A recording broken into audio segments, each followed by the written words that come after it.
আসসালামু আলাইকুম সম্মানিত দর্শক।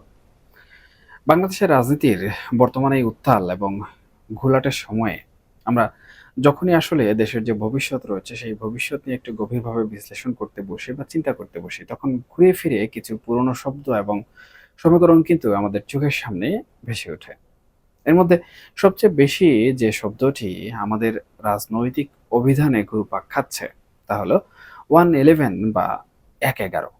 আর এর সাথে ওতপ্রোতভাবে জড়িয়ে আছে সেই বহুল চর্চিত এবং বিতর্কিত একটি থিওরি, যাকে আমরা সবাই কিন্তু -2 ফর্মুলা হিসাবে চিনি বা জানি।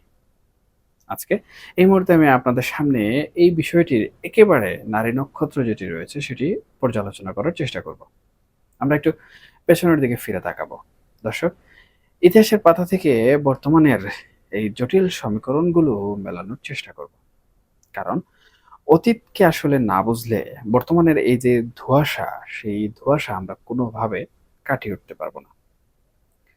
সম্মানিত দর্শক, আপনারা যদি একটু ২০০৬ সালের সেই সময়টার কথা স্মরণ করেন, তখন দেশে ঠিক কি হচ্ছিল? আমাদের দেশের প্রধান ২ টি রাজনৈতিক দল। একটি হচ্ছে আওয়ামী লীগ, অন্যটি বিএনপি। এই ২ দলের শীর্ষ নেতৃত্বের বলয় থেকে দেশের রাজনীতিকে বের করে আনার একটা বিরাট আয়োজন কিন্তু সেই সময় শুরু হয়েছিল।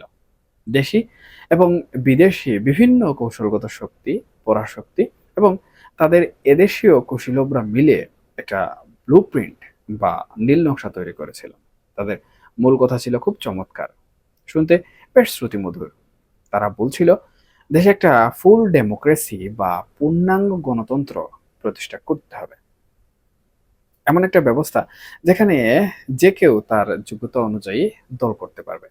রাষ্ট্র ক্ষমতায় যাওয়ার জন্য লেভেল প্লেয়িং ফিল্ডে প্রতিযোগিতা করতে পারবে।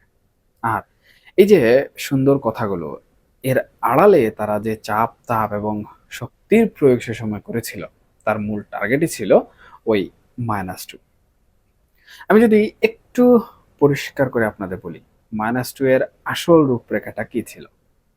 একদিকে বিএনপি থেকে বেগম খালেদা জিয়া এবং জিয়া পরিবারকে সম্পূর্ণভাবে মাইনাস করে দেয়া। জিয়া পরিবারের বাইরে দলে যারা আছেন তাদের সুযোগ করে দিয়ে দলটির নিয়ন্ত্রণ যেভাবে হোক অন্য কারো হাতে তুলে দেয়া।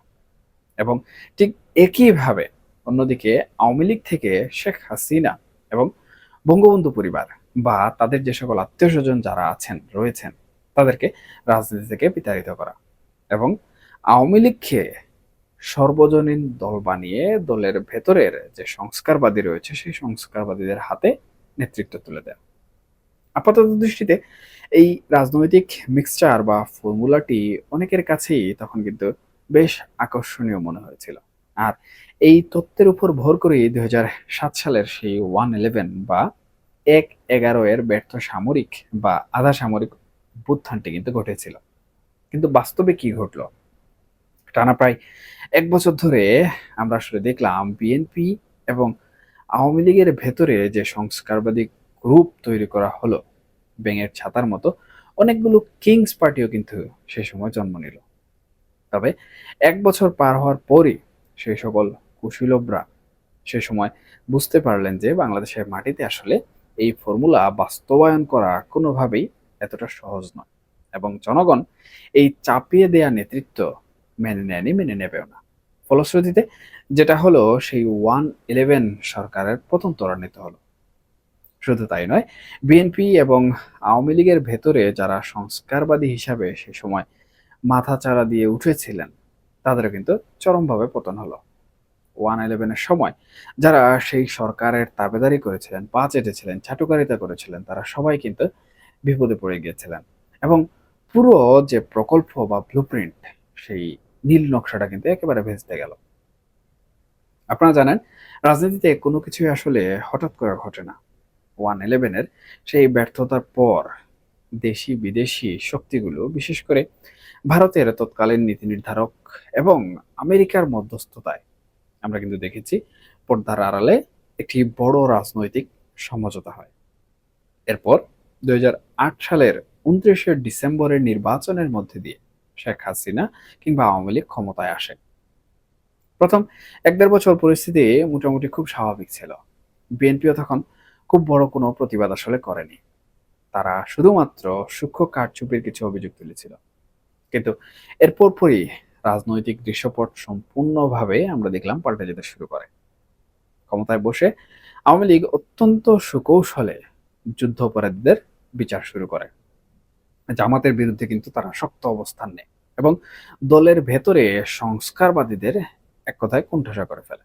অন্যদিকে 111 এর সময় আওয়ামী লীগের বিরুদ্ধে হওয়া মামলাগুলো তুলে নেওয়া হয়, কিন্তু বিএনপির বিরুদ্ধে যে সকল মামলাগুলো ছিল সেগুলো সচল রাখা হয়। ফলে রাজনীতিতে কি হয়, রাজনীতিতে একটি ভয়াবহ ইমব্যালেন্সড বা অসম পরিস্থিতি তৈরি হয়। এই অসম প্রতিযোগিতার চূড়ান্ত পরিণতি আমরা কিন্তু দেখেছি 2014 সালের নির্বাচনে, যেখানে তত্ত্বাবধায়ক সরকার ব্যবস্থা বাতিলের প্রতিবাদে বিএনপি কিন্তু সে সময় নির্বাচন বর্জন করে। এরপরের 10টি বছর ধরে কিন্তু আমাদের দেশের যে রাজনীতিবিদদের ড্রয়িং রুমগুলো, সেই ড্রয়িং রুমগুলোতে এবং টকশোগুলোতে বারবার কিন্তু -2, 111 বা আরেকটি 111 আসার গুঞ্জন বারবার শোনা গেছে।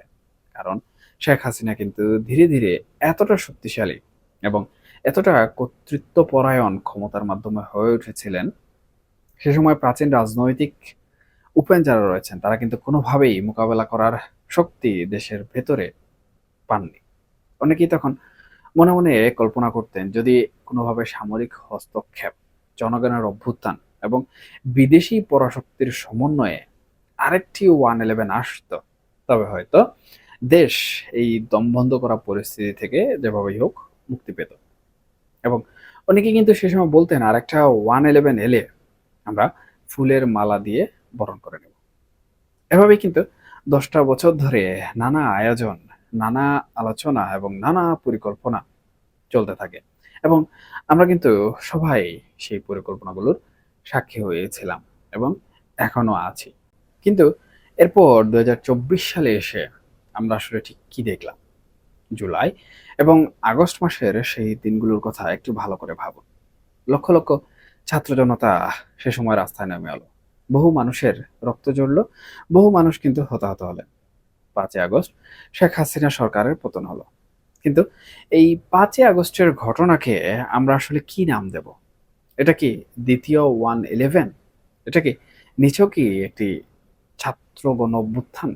এটা কি -2 ফর্মুলার দ্বিতীয় কোনো অধ্যায়? নাকি এটা পরাশক্তি যেগুলো রয়েছে তাদের নিখুঁত কোনো ডিজাইন? এই বিতর্ক কিন্তু আজও চলমান রয়েছে। গত কয়েক মাস ধরে নতুন সরকার ক্ষমতায় এসেছে ঠিকই, কিন্তু তাদের মধ্যেও কি আমরা কোনো রকম স্বস্তি আদৌ দেখতে পাচ্ছি? সরকার যে একটি সুদূর প্রসারী পরিকল্পনা নিয়ে সুস্থ এবং শান্তিপূর্ণভাবে কাজ করবে, তার কোনো লক্ষণ কিন্তু আমরা এখন পর্যন্ত দৃশ্যমানভাবে দেখতে পাচ্ছি না। এর পেছনে কারণ কি? এর পেছনে একটা বড় কারণ হলো রাজনৈতিক অস্থিরতা এবং দেশি-বিদেশি নানা ধরনের চক্রান্ত। বর্তমানে যারা রাজপথে বিরোধী দল হিসাবে আছে বা ছোট, ছোট যেসব রাজনৈতিক দল বর্তমানে আছে, তারা কেউই কিন্তু সরকারকে আসলে স্বস্তিতে থাকতে দিচ্ছে না। এর পাশাপাশি দেশে যে সংগঠনটি নিষিদ্ধ হয়েছে, তারা দেশের ভেতরে এবং বাইরে নানা রকম গোপন কর্মকাণ্ড কিন্তু চালিয়ে যাচ্ছে। আর সবচেয়ে ভয়ংকর যে ব্যাপার সেটি হলো এই নিষিদ্ধ সংগঠন বা আওয়ামী লীগের সাথে বিশ্বের পরাশক্তি নামক এক বা একাধিক দেশ একেবারে আম দুধের মতো কিন্তু মিশে গেছে। তারা প্রতিনিয়ত আসলে চেষ্টা করছে বাংলাদেশে একটি অস্বস্তিকর এবং অস্থিতিশীল পরিবেশ তৈরি করা। প্রতিনিয়ত কিন্তু নানা রকম কথাবার্তা, নানা রকম গুঞ্জন, উস্কানিমূলক কথাবার্তা আমরা শুনতে পাচ্ছি। কখনো বলা হচ্ছে শেখ হাসিনা আজকে আসবেন, কখনো বলা হচ্ছে কালকে আসবেন, কখনো বা বলা হচ্ছে শেখ হাসিনা পদত্যাগ করেননি। যখন যে কথাটা বললে সমাজে আসলে বিভেদ তৈরি হয়, সন্দেহ এবং অবিশ্বাস তৈরি হয়, জনগণের মধ্যে চিন্তার জাগরণ ঘটে, সেই কাজগুলি কিন্তু অত্যন্ত সুকৌশলে আমরা দেখতে পাচ্ছি জনগণের মধ্যে প্রচারিত হচ্ছে। এই অবস্থায় সরকারের কাজে কিন্তু কোনো প্রকার গতি আসছে না। তারা চিন্তায় আছে, ভয়ে আছে। সম্মানিত দর্শক, ঠিক এই জায়গাটিতেই এসেই কিন্তু আজকের মূল যে বিশ্লেষণ, সেই বিশ্লেষণ করতে হবে। অনেকে কিন্তু ১ম এ আশঙ্কা করছেন, তাহলে কি -2 ফর্মুলা একেবারেই কনফার্ম হয়ে গেল? আমি যদি একটু নির্মোহভাবে কোনো ধরনের ভেজাল না রেখে বিশ্লেষণ করি, তাহলে কিন্তু বলতে হয় -1 কিন্তু ইতিমধ্যেই শতভাগ বলা চলে কনফার্ম হয়ে গেছে। আওয়ামী লীগ ক্ষমতাচ্যুত হয়েছে এবং সেই দলের বহু নেতাকর্মী আজকে জেলে। একটি বড় অংশ কিন্তু বিদেশে পালিয়ে আছে। তাদের সঞ্চিত অর্থ অনেকের বাজেয়াপ্ত হয়েছে। অনেকে সেই অর্থ আত্মসাৎ করছে। যারা বিদেশে পালিয়ে আছেন, তারা বয়সের ভারে কিন্তু একবারে নজ্জু হয়ে পড়ছেন। আগামী ১ বা ২ বছর পর তারা বার্ধক্যজনিত নানা রোগে-শোকে কিন্তু আক্রান্ত হবে। তাদের সেই পুরনো তেজ আর কিন্তু আমরা কোনোভাবে দেখতে পাচ্ছি না। কাজেই এখানে কিন্তু ধরে নিতে হয় -1 সম্পূর্ণভাবে বাস্তবায়িত হয়েছে। এ নিয়ে আসলে কোনো ধরনের চিন্তা চেতনাও প্রয়োজন নেই। যদি না শেখ হাসিনা না ফেরেন। কিন্তু আসল শঙ্কার জায়গাটি হলো বিএনপিকে নিয়ে। এখন যদি বিভিন্ন দেশি বিদেশি শক্তি একত্র হয়ে রেজিম চেঞ্জ বা শাসন কাঠামো পরিবর্তনের জন্য কোনো নতুন খেলাধুলা শুরু করে এবং বর্তমান সরকার যদি সেই পরিস্থিতি আসলে কোনোভাবে মোকাবেলা করতে ব্যর্থ হয়, তাহলে কিন্তু বিএনপির অবস্থাও আমি বলব ঠিক আওয়ামী লীগের মতোই হবে। অর্থাৎ যেকোনোভাবেই হোক না কেন, বর্তমান যে পরিবেশ রয়েছে সেই পরিবেশে বিএনপির পতন বা তাদের অস্তিত্ব বিলীন হয়ে যাওয়ার একটা বিরাট শঙ্কা কিন্তু দেখা দিয়েছে। এখন রাজনীতিতে আওয়ামী লীগ এবং বিএনপি এই দুটো দলই আবার পূর্ণ শক্তিতে ফিরে আসবে, এটা হয়তো কল্পনায় বা সাহিত্যে স্থান পেতে পারে। কিন্তু বাস্তবতার নিরিখে এটা অত্যন্ত কঠিন একটি বিষয় এবং সময় সাপেক্ষ। দর্শক একটু ভেবে দেখুন, যখন দুটো প্রবল শক্তিশালী রাজনৈতিক দলের মধ্যে একটির শতভাগ বলা চলে দাফন কাফন হয়ে গেছে বলা হচ্ছে, আর অপরটির দাফন কাফন করার জন্য দেখা যাচ্ছে চতুর্দিক থেকে নানা ধরনের কর্মযজ্ঞ চলছে। ব্যাপারটা কিন্তু অনেকটা এরকম দাঁড়িয়ে যায় যে যার দাফন হয়ে গেছে সে যেন কবর থেকে ডাক দিয়ে বলছে, আমি তো মরেছি, ওকে নিয়েও আসো, আমরা একসাথে কবরের ভেতরে ধস্তাধস্তি করব বা গালাগালি করে থাকবো। অন্যদিকে রাজনীতিতে বর্তমান সময়ে যারা নতুন বা অন্য যে পক্ষগুলো আছে, তারা আসলে বর্তমান সময়ে মনে করছে সতীনের ছেলেকে দেখতে তো আর ভালো লাগে না, তাই যে কোনো মূল্যে এই পুরনো রাজনৈতিক দলগুলোর যে হাত, সেই হাত থেকে মুক্তি পেতে হবে। এই চতুর্মুখী চক্রান্ত মোকাবেলা করে বিএনপি যদি নিজেদেরকে টিকিয়ে রাখতে পারে, তবে কিন্তু তারা টিকে থাকবে। আর যদি তারা এই ফাঁদে কোনোভাবে পা দেয় বা কোনোভাবে টিকতে না পারে, তবে তারা কিন্তু আওয়ামী লীগের মতোই চিরতরে মাইনাস হয়ে যাবে।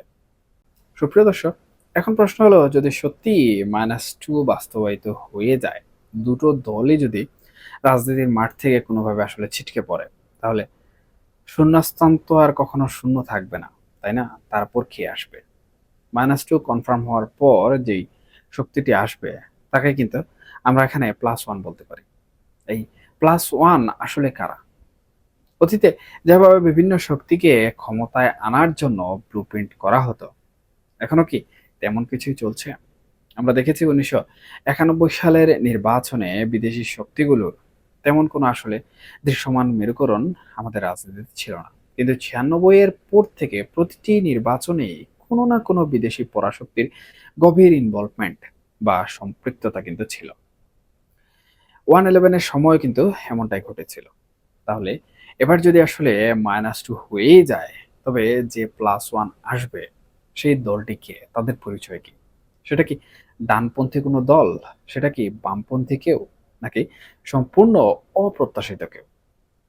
এমনও তো আসলে হতে পারে যে আফগানিস্তানের যে হামিদ কারজাই, সেই হামিদ কারজাইয়ের মতো কাউকে বিদেশ থেকে এনে ক্ষমতায় বসিয়ে দেওয়া হবে। যার পেছনে শক্তিশালী বিদেশি রাষ্ট্রগুলো সশস্ত্র অবস্থায় অ্যাকচুয়ালি পাহারা থাকবে। আর দেশের মূল রাজনৈতিক যে দলগুলো, সেই দলগুলোকে সম্পূর্ণভাবে দৌড়ের উপর রাখা হবে। মিশরের আবদেল ফাত্তাহ আল সিসির মতো কোনো নিয়ন্ত্রিত সরকার ব্যবস্থা চালু হওয়ার শঙ্কাও কিন্তু একেবারে এখান থেকে উড়িয়ে দেওয়া যায় না। অথবা আমরা যদি একটু পাকিস্তানের দিকে তাকাই, সেখানে অস্ত্রের মুখে যেভাবে বিরোধী দলগুলোকে পাকিস্তান পিপলস পার্টি, নওয়াজ শরীফের মুসলিম লীগ এবং মৌলানা ফজলুর রহমানের দলকে একঘাটে আসলে জল খেতে বাধ্য করা হয়েছে, আর পর্দার আড়াল থেকে কলকাঠি নাড়ছেন জেনারেল অসীম মনির। ঠিক একই রকম কোনো হাইব্রিড বা নিয়ন্ত্রিত মডেল, নিয়ন্ত্রিত কোনো সিস্টেম বাংলাদেশে ঘটবে না তা কিন্তু জোর দিয়ে আসলে বলা যাচ্ছে না। আর যদি সুপ্রিয় দর্শক দুর্ভাগ্যজনকভাবে এমন কোনো ঘটনা আমাদের দেশে ঘটে যায়, তবে সেটাই কিন্তু হবে আমাদের রাজনীতির ফোর্থ স্টেজ বা চতুর্থ ধাপ। আর এই ধাপটির নামই হলো তৃতীয় 111 বা 3-11। দ্বিতীয় 111 নিয়ে আমি খুব বেশি গভীরে গেলাম না, কারণ আপনারা যারা সচেতন দর্শক তারা কিন্তু খুব ভালো করে বুঝতে পারছেন যে আমি কোন সময়ের কথা ইঙ্গিত করেছি। 2024 সালের আগস্ট এবং তার পরবর্তী সময়টাতে যা ঘটে গেছে তা অনেক ক্ষেত্রেই কিন্তু অতীতের যে 111 ছিল সেই 111 এর একটি নতুন সংস্করণ ভার্সন বা দ্বিতীয় সংস্করণ। এখন আমাদের সামনে সবচেয়ে বড় ভয়ের যে কারণ সেটি হলো, যদি আসলে এই অস্থিতিশীলতা অব্যাহত থাকে, যদি রাজনৈতিক দলগুলো তাদের প্রজ্ঞা এবং দূরদর্শিতার প্রমাণ দিতে কোনোভাবে ব্যর্থ হয়, তবে খুব শীঘ্রই আমরা হয়তো একটি 3-11 বা তৃতীয় 111 এর পদধ্বনি যেভাবে হোক শুনতে পাবো। সম্মানিত দর্শক, রাজনীতি হলো সম্ভাবনার খেলা। এখানে শেষ কথা বলে আসলে কিছু নেই। তবে অতীত ইতিহাস এবং বর্তমানের যে ভূ রাজনৈতিক প্রেক্ষাপট রয়েছে সেই প্রেক্ষাপট বিশ্লেষণ করলে আমরা যে অশনের সংকেত আসলে দেখতে পাচ্ছি তা মোটেও কিন্তু কারোর জন্য স্বস্তিদায়ক নয়। একটি জাতি হিসাবে আমাদের এখন সবচেয়ে বেশি যেটি প্রয়োজন সেটি হচ্ছে ধৈর্য, রাজনৈতিক প্রজ্ঞা এবং দেশপ্রেম। অন্ধ আবেগ বা সাময়িক রাজনৈতিক ফায়দা লুটতে গিয়ে আমরা যেন নিজেদের অজান্তেই বিদেশি কোনো নীল নকশার দাবার গুটি না হয়ে যায়, সেদিকে কিন্তু আমাদের অবশ্যই খেয়াল রাখতে হবে। আমরা কেবল পরিস্থিতি পর্যবেক্ষণ করতে পারি এবং সবাইকে সতর্ক করতে পারি। বাকিটা নির্ভর করছে সময়ের উপর এবং রাজনৈতিক যে দলগুলো রয়েছে তাদের প্রজ্ঞা এবং রাজনৈতিক পারদর্শিতার উপর। আওয়ামী লীগ দিল্লিতে বসে, শেখ হাসিনা দিল্লিতে বসে কি করছেন? তিনি কি দেশে ফিরবেন? এটা কিন্তু একটা গুরুত্বপূর্ণ প্রশ্ন। আওয়ামী লীগ কি মাঠে ফিরতে পারবে? নাকি যেভাবে দাফন কাফনের কথা বলা হয়েছে, চেষ্টা করা হচ্ছে, সেভাবে তাদের দাফন কাফন হয়ে গেছে? আর বিএনপি বর্তমান সময়ে যে অস্থিতিশীল পরিস্থিতি, যে সকল কর্মযজ্ঞ বাংলাদেশে চলছে, সেই কর্মযজ্ঞ কি কোনোভাবে সামাল দিতে পারবে? এগুলোকে নিয়ন্ত্রণ করে তারা বাংলাদেশ পরিচালনা করতে পারবে সফলভাবে, নাকি তারা ব্যর্থ হবে? এবং অন্যান্য যে সকল দলগুলো রয়েছে তারা আসলে কার ইশারায় চলছে? আমাদের বিরোধী দল যেটি রয়েছে সেই বিরোধী দল এককভাবে কোনো শক্তি সঞ্চার করে তারা কি কোনো নতুন শক্তি হিসেবে বাংলাদেশে জাগ্রত হতে চাচ্ছে? এই সমস্ত সমীকরণগুলোর হিসাব যখন মিলবে, উত্তর যখন পাওয়া যাবে, তখনই আসলে বোঝা যাবে যে সময় আমাদেরকে কোন দিকে নিয়ে যাচ্ছে। ততক্ষণ পর্যন্ত কিন্তু আমাদের অপেক্ষা করতে হবে। এখনকার মতো এ পর্যন্তই। সবাই ভালো থাকবেন, সুস্থ থাকবেন, অবশ্যই নিরাপদে থাকবেন। দেখা হবে পরবর্তী কোনো আলোচনায়। ধন্যবাদ সবাইকে। আল্লাহ হাফেজ।